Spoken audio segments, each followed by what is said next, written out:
Dear students, in today's lecture we will be discussing about the file protection. In the last or previous lecture of protection and security, we have studied about protection and security mechanisms and threats also. So in this we will see how we can protect our files and directories from unauthorized access.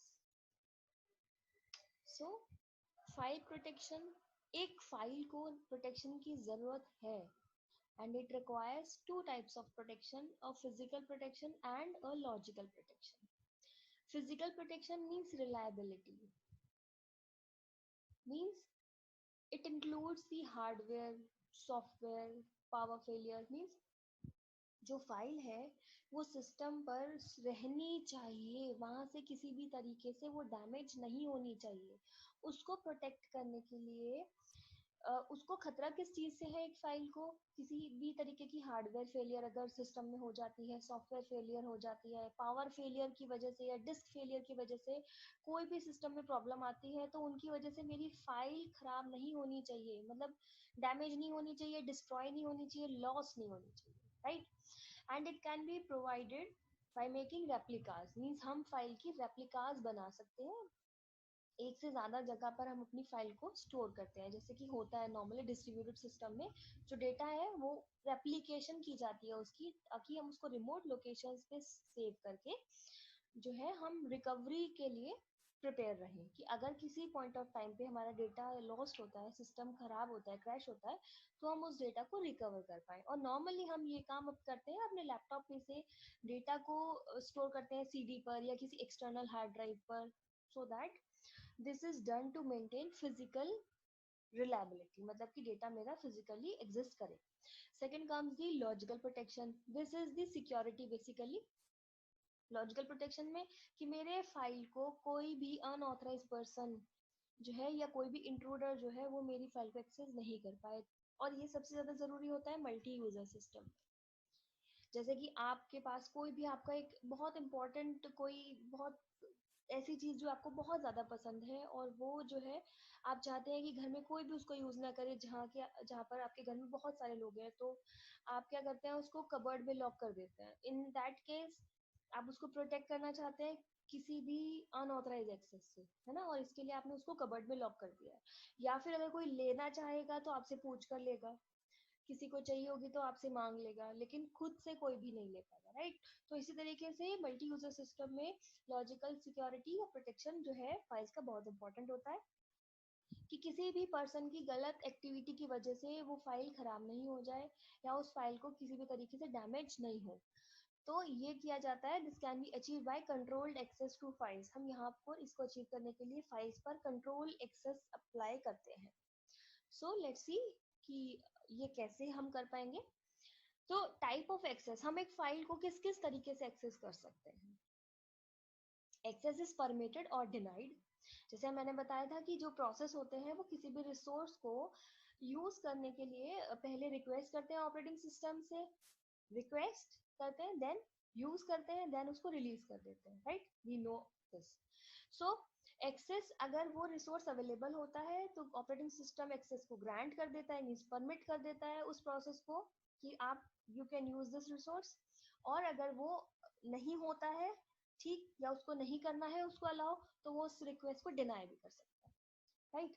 So access is permitted और denied depending on several factors on which is the type of access requested, कि आपकी access जो है वो permit होगी या फिर आपके रिक्वेस्ट को डिनाई किया जाएगा, ये डिपेंड करता है किन किस पर डिपेंड करता है। हमारी पॉलिसीज जो पहले हमने भी स्टडी किया था कि पॉलिसी के अकॉर्डिंग ही किसी भी चीज का यूजेज किया जा सकता है। तो उसी अकॉर्डिंग ऑपरेटिंग सिस्टम जो है देखता है कि आपकी एक्सेस, आप कौन सी एक्सेस मांग रहे हैं।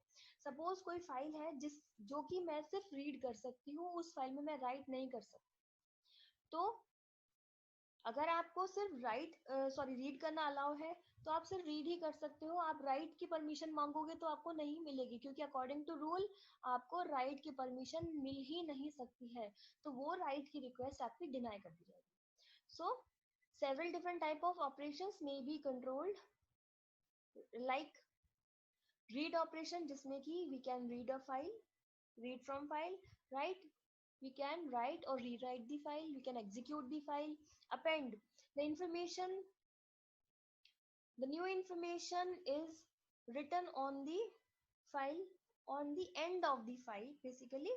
Delete the delete operation in the file and free its space for possible reuse, right? List is the name and attribute of the file. List में हम क्या करते हैं, लिस्ट बनाते हैं फाइल के नेम्स के और उनके एट्रीब्यूट्स की. And other operations such as renaming, copying and editing the file may also be controlled. हम इन सबको भी कंट्रोल कर सकते हैं. नाउ लेट्स सी कि हम ये कंट्रोल कैसे करेंगे. Now protection mechanisms. अब फाइल को लॉजिकल प्रोटेक्शन के क्या मैकेनिज्म्स हम यूज करते हैं. फर्स्ट आता है हमारा एक्सेस कंट्रोल.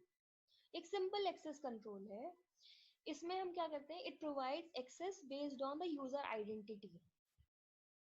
यूजर की आइडेंटिटी के बेसिस पर हम एक्सेस उसको प्रोवाइड करते हैं. एन एक्सेस लिस्ट, इसमें हम एक एक्सेस लिस्ट बनाते हैं. सपोज मैंने एक लिस्ट एक्सेस लिस्ट बनाई, is associated with each file and directory. Suppose एक लिस्ट है, उसमें लिखा है फाइल ए को कौन यूज कर सकता है, process P1, process P2, process P3. अगर फाइल ए को process P1, P2, P3 use कर सकते हैं तो प्रोसेस P4 अगर उसको एक्सेस करने के लिए रिक्वेस्ट करेगा तो उसकी एक्सेस को डिनाई कर दिया जाएगा, उसको अलाउ नहीं करेंगे. इस केस में प्रॉब्लम कहाँ आएगी, क्योंकि जितनी फाइल्स होंगी हर एक के लिए हमें एक एक्सेस लिस्ट बनानी पड़ेगी. ड्रॉबैक क्या है, constructing access list for each file is time consuming and tedious task. अगर मेरे कंप्यूटर में 1000 लिस्ट है तो we have to prepare 1000 access list as per the number of users, और जो कि डिपेंड करेगा यूजर्स के नंबर पे. तो वी डोंट नो कि सिस्टम में किस टाइम पर कितने यूजर्स होंगे, कम होंगे ज्यादा होंगे, तो इसीलिए हम ये डिफाइन ही नहीं कर सकते और ये बहुत ज्यादा टाइम कंज्यूमिंग और एक टीडियस टास्क हो जाएगा. सो नेक्स्ट हमारा तरीका होता है कि associate a password with each file. अब हमने इसको कंट्रोल करने के लिए किया कि जो फाइल आपने बनाई है आपने उसके साथ एक पासवर्ड जो है एसोसिएट कर दिया है हर एक के फाइल के साथ. अब होगा क्या कि आपके जितने यूजर्स हैं आप उनके साथ हर एक फाइल का पासवर्ड शेयर करेंगे तो ही वो उसको एक्सेस कर पाएंगे. अब प्रॉब्लम कहाँ आएगी, अगर किसी एक यूजर को मल्टीपल फाइल को एक्सेस करना है तो उसको अगर 100 फाइल को एक्सेस करना है तो 100 फाइल के 100 पासवर्ड हो जाएंगे. तो यूजर को वहाँ पे पासवर्ड रिमेम्बर करने में प्रॉब्लम आएगी, उनको स्टोर करने में प्रॉब्लम आएगी. और अगर आप कुछ ऐसा तरीका अपनाते हैं कि सब फाइल का सेम पासवर्ड रखते हैं, कॉमन पासवर्ड रखते हैं, तो भी प्रॉब्लम आएगी. जिनको आपने वो पासवर्ड दिया है, जिन्हें फाइल यूज करनी है वो तो उसको देख सकते हैं, लेकिन जिनको की नहीं देखना था वो फाइल, उनको भी फाइल देखने के लिए मिल सकती है, उनके लिए भी वो फाइल डिस्कवरेबल हो जाएगी. तो यहाँ पर फिर हमारा जो प्रोटेक्शन है वो प्रॉपरली हमें नहीं मिल रहा है. थर्ड हमारा जो मैकेनिज्म आता है एक्सेस कंट्रोल मैट्रिक्स. ये हमारा एक बहुत ही ज्यादा अच्छा और एक इम्पॉर्टेंट टॉपिक है, इम्पॉर्टेंट कॉन्सेप्ट है ऑपरेटिंग सिस्टम का, जिसमें कि हम अपने फाइल को प्रोटेक्ट कर सकते हैं and it is very much efficient. This security model, in this an access matrix is created. Matrix means a two dimensional array. Same यहाँ पे हम बनाते हैं, उस एरे को हम क्या बोलते हैं, access matrix, which consists of rows and column. as a matrix says कि मैट्रिक्स में क्या होता है, rows and columns होती हैं, provides better way of protecting files and directories. So row represents the domains and column represents the object. Column में जो object होंगे, object can be of two type, hardware objects और software object. Hardware object की process CPU जो है वो कौन सा यूज कर रहा है, सीपीयू यूज कर रहा है, मेमोरी, डिस्क, प्रिंटर, ये हार्डवेयर हो जाएंगे. सॉफ्टवेयर में फाइल्स हैं, प्रोग्राम्स हैं, डायरेक्टरीज हैं, ये सब चीजें आ जाती हैं आपका. Next is the access matrix. अब एक्सेस मैट्रिक्स आप you can see here in the diagram कि यहाँ पर जो ये आई D1, D2, D3, D4 and these are the domains means आई. मैट्रिक्स के अंदर जो भी हम एंट्री करते हैं दैट इज वो एंट्री जो होती है उस सेल की वो होती है आई जे, राइट. तो I is the rows means the domains and J are the columns means the objects. So F1, F2, F3 are the objects and printer is the also objects. So F1, F2, F3 may be the files or printer is the hardware object. So access matrix is a security model of protection state in computer system. It is represented as a matrix. Access matrix जो है वो matrix से represent की जाती है and it is used to define the right of each process executing in the domain with respect to object. ये matrix define करती है हर एक प्रोसेस जो चल रहा है उस डोमेन में विद रिस्पेक्ट टू ऑब्जेक्ट. जैसे कि यहाँ पे हम देखें फाइल F1 को D1 डोमेन में ही रीड किया जा सकता है. सिमिलरली फाइल F3 को D1 डोमेन में आप रीड कर सकते हैं. फाइल D2 को D2 डोमेन में हम इन पे कोई ऑपरेशन कोई किसी एक्सेस नहीं कर रहे हैं हम किसी भी तरीके से, तो D2 में आप क्या कर सकते हैं, प्रिंटर को यूज कर सकते हैं. तो प्रिंटर कहाँ काम कर रहा है, D2 डोमेन में ही काम करेगा बस. नेक्स्ट इज D3 डोमेन में क्या क्या हो सकता है. D3 डोमेन में हम F2 फाइल को रीड कर सकते हैं, F3 फाइल को एग्जीक्यूट कर सकते हैं. D4 डोमेन में हम फाइल 1 को रीड राइट कर सकते हैं और फाइल 3 को भी रीड राइट कर सकते हैं. तो इस तरीके से एक एक्सेस मैट्रिक्स बनाई जाती है. The rows of matrix represents the domains and column represents the objects. Each cell of matrix represent a set of access rights. ये access right है. हमने accesses पढ़े थे ना, टाइप ऑफ accesses से read, write, truncate, copy, link. तो वो सारे क्या हैं आपके access. So each cell of matrix represents access right which are given to the processes of domain. Means each entry, her entry, ये ij entry है, I row और j column, this is the ij entry, defines the set of operation that a process executing in D1, वो process कोई भी process हो सकता है जो कि D1 डोमेन में execute कर रहा होगा, चल रहा होगा, तो वो क्या कर सकता है, D1 डोमेन में चलते हुए फाइल F1 को रीड कर सकता है, ठीक है, और फाइल F3 को भी रीड कर सकता है. तो अगर वो रिक्वेस्ट करेगा फाइल F1 को रीड करने के लिए,